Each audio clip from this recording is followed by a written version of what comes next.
Mari kita berdoa sebelum kita mendengarkan sharing hari ini. Bapak, terima kasih, kami bersyukur buat kebaikan-Mu. Kasih setiamu gak pernah habis dalam kehidupan kami. Kami mendengar perkataan-Mu karena perkataan-Mu adalah roh dan hidup bagi kami. Terima kasih Tuhan Yesus. Kami sudah berdoa dan mengucap syukur. Haleluya. Sama-sama kita katakan amin. Puji Tuhan. Apa kabar kita hari ini? Saya percaya semua dalam keadaan baik dan semua dalam keadaan luar biasa, karena kita punya Tuhan yang dahsyat dan luar biasa. Hari ini saya mau kasih judul sharing saya, kuat di dalam Tuhan. Sama-sama kita buka firman Tuhan di dalam Mazmur 84 ayat yang ke-8. Mereka berjalan makin lama makin kuat, hendak menghadap Allah di Sion. Kuat di sini bicara tetap berdiri, semakin bertambah kekuatannya. Mazmur 84 ayat 8 tadi dalam terjemahan bahasa Indonesia masa kini, kekuatan mereka semakin bertambah waktu berjalan ke Sion, ke tempat Allah segala dewata menampakkan diri, di mana setiap kita harusnya anak-anak Tuhan. Dalam kehidupan setiap kita seharusnya kita sedang berjalan terus,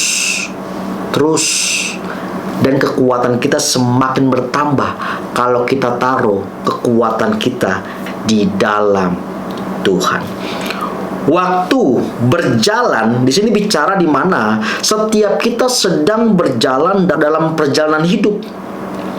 Hidup kita, dan di perjalanan kita, saudara akan menemui namanya proses, pergumulan, dan masalah dalam kehidupan setiap kita. Ketika setiap kita sedang berjalan dalam kehidupan kita, kita akan temui masalah, kita akan temui persoalan, kita akan temui proses dalam kehidupan setiap kita.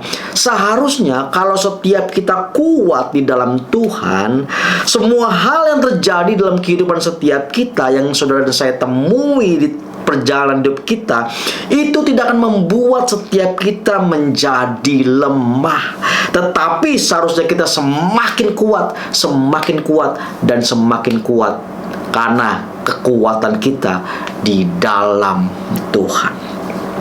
Nah, kenapa yang kita temui kok malah kita semakin lemah?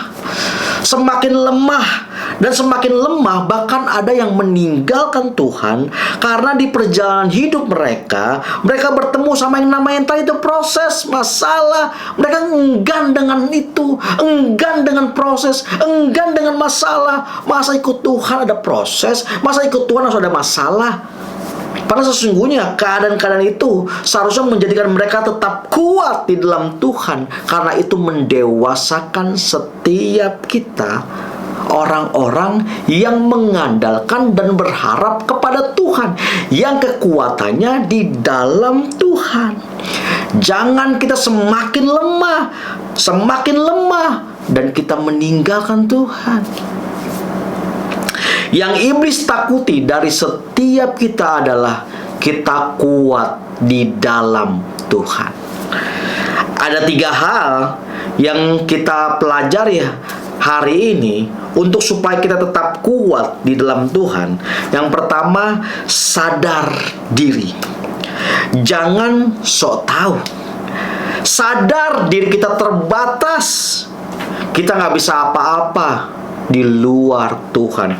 Kita perlu Tuhan dalam kehidupan setiap kita. Jangan sok tahu, jangan merasa mampu, merasa bisa. Kita berpendidikan, kita nih jabatannya tinggi, jadi kita bisa tahu bagaimana kita berperilaku sesuai dengan apa yang kita mau. Bapak Ibu saudaraku terkasih dalam Tuhan Yesus, jangan sombong. Biarlah setiap kita terus menjaga hati kita, dan kita mau bilang sama diri kita, sadar diri bahwa diri kita terbatas. Kita nggak bisa apa-apa tanpa Tuhan. Wahyu 3 ayat 8. Aku tahu segala pekerjaanmu. Lihatlah, aku telah membuka pintu bagimu yang tidak dapat ditutup oleh seorang pun. Aku tahu dengan baik-baik Aku tahu kekuatanmu tidak seberapa. Tapi dengar baik-baik selanjutnya. Namun engkau menuruti firmanku dan engkau tidak menyangkal namaku. Wow.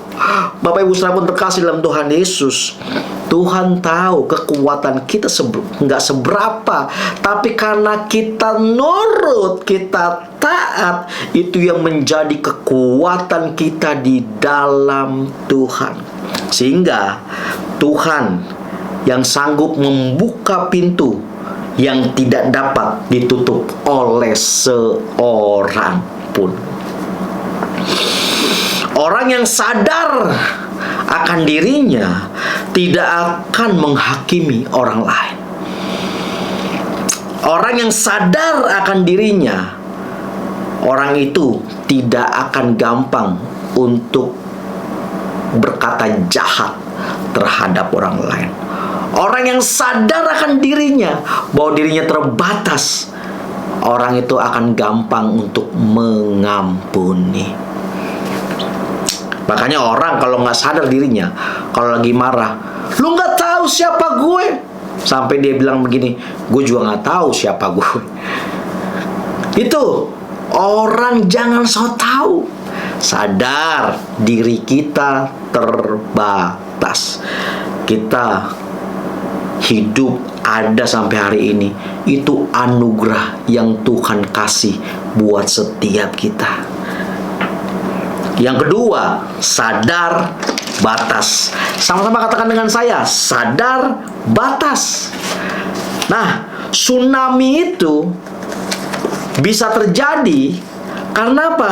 Karena sudah keluar dari apa? Dari tepi pantai, air yang sudah keluar batas. Terjadi namanya tsunami. Tsunami ini bicara tentang apa? Kerusakan, kehancuran dalam hidup. Kalau hari ini setiap kita, mungkin kita sedang mengalami sepertinya tsunami dalam kehidupan setiap kita. Coba cek baik-baik, apakah setiap kita sudah keluar dari batasan-batasan yang firman Tuhan katakan dalam kehidupan setiap kita. Laut aja tahu ada batas air, yaitu pantai. Setiap kita harusnya sadar batas-batas yang gak harus kita lalui, yang gak harus kita terobos. Ada batasan-batasan sesuai dengan firman Tuhan yang harus saudara dan saya sadari. Dan kalau Tuhan bilang jangan, ya jangan, harus dituruti. Sadar ada batasan-batasan dalam firman Tuhan. Makanya firman Tuhan itu menjadi batasan buat setiap kita. Supaya apa? Supaya kita tetap kuat di dalam Tuhan. Ada batasan-batasan, jangan sampai kita keluar batas dan pada akhirnya kita mengalami namanya apa? Kerusakan tadi, kehancuran tadi. Terjadi tsunami dalam kehidupan setiap kita. Sadar yuk batas-batas yang sudah firman Tuhan berikan buat saudara dan saya. Dan yang ketiga, yaitu bagaimana supaya setiap kita tetap kuat di dalam Tuhan, yaitu sadar Tuhan. Sadar Tuhan.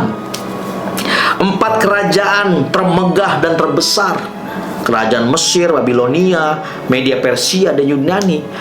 Dan kerajaan itu pada akhirnya hancur karena mereka lebih sadar berhala daripada Tuhan. Bapak Ibu Saudara pun terkasih dalam Tuhan Yesus, seberapa banyak hari-hari ini setiap kita lebih sadar setan daripada sadar Tuhan yang bersama-sama dengan kita, yang berjalan bersama dengan kita. Ada orang-orang yang takut ke kamar mandi karena aku takut ada setan, kayak aduh kok ngeri.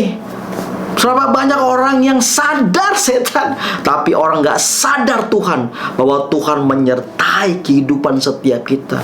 Harusnya kita lebih sadar Tuhan dalam kehidupan setiap kita daripada kita sadar setan yang rasanya kok kita lihat ini, kita lihat itu, kita rasa ini, kita rasa itu. Yuk sadar Tuhan lebih dari segala-galanya. Mau tetap kuat dan berdiri dan mau jadi berkat dalam kehidupan setiap kita, sadar Tuhan bahwa semua yang kita miliki itu karena Tuhan. Dan di luar Tuhan kita tidak bisa berbuat apa-apa. Kita harus sadar bahwa kekuatan kita terbatas, bahwa sesungguhnya apa yang menjadi kemegahan buat setiap kita hari ini itu tidak ada apa-apanya, karena Tuhan mau setiap kita hanya bergantung kepada Dia, hanya mengutamakan Dia, hanya berharap kepada Dia, sadar akan Tuhan, di mana Tuhan selalu menyertai setiap kita. Sehingga kalau saudara sadar diri, sadar batasan-batasan, sadar Tuhan, maka kita sungguh-sungguh akan berjalan semakin hari, semakin kuat. Karena apa? Bukan hanya kita membaca dan kita tahu semua ayat-ayat firman Tuhan, tetapi saudara dan saya melakukannya. Sehingga perjalanan kita semakin hari, walaupun ada masalah, walaupun ada persoalan, itu tidak melemahkan saudara dan saya, tapi membuat setiap kita semakin kuat, karena kita tahu yang berjalan bersama dengan kita yaitu Tuhan Yesus yang kuat dan yang menguatkan setiap kita. Dan kita akan makin berjalan terus semakin kuat, semakin kuat, semakin kuat. Dan orang lain boleh melihat hidup setiap kita, wow, dahsyat, karena mereka melihat Yesus dalam setiap kehidupan kita, dan mereka boleh datang kepada Yesus melalui hidup saudara dan saya. Biarlah firman Tuhan ini menolong setiap kita. Kalau hari ini setiap kita sudah menjauh dari Tuhan, kalau hari ini setiap kita sudah meninggalkan Tuhan, ingat, yuk kembali kepada Tuhan, karena di dalam Dialah kekuatan. Jangan setiap kita malah menjauhi kekuatan, karena kekuatan hanya ada di dalam Tuhan. Mari kita berdoa. Tuhan, terima kasih, kami bersyukur buat segala sesuatu yang Tuhan sudah berikan buat setiap kami. Terima kasih Tuhan, kami mau sadar diri kami, karena sesungguhnya kami terbatas, karena sesungguhnya kekuatan kami enggak seberapa Tuhan. Kami perlu Engkau dalam kehidupan kami, dan kami mau sadar batasan-batasan firman Tuhan, dan kami mau lakukan Tuhan, supaya perjalanan kami berjalan hati-hati dan kami beruntung dan berhasil. Terima kasih Tuhan Yesus, dan kami juga mau sadar yang terutama yaitu Tuhan yang selalu beserta dan berjalan bersama dengan kami. Terima kasih Tuhan Yesus, kami sudah berdoa dan bersyukur. Haleluya. Sama-sama kita katakan amin. God bless you.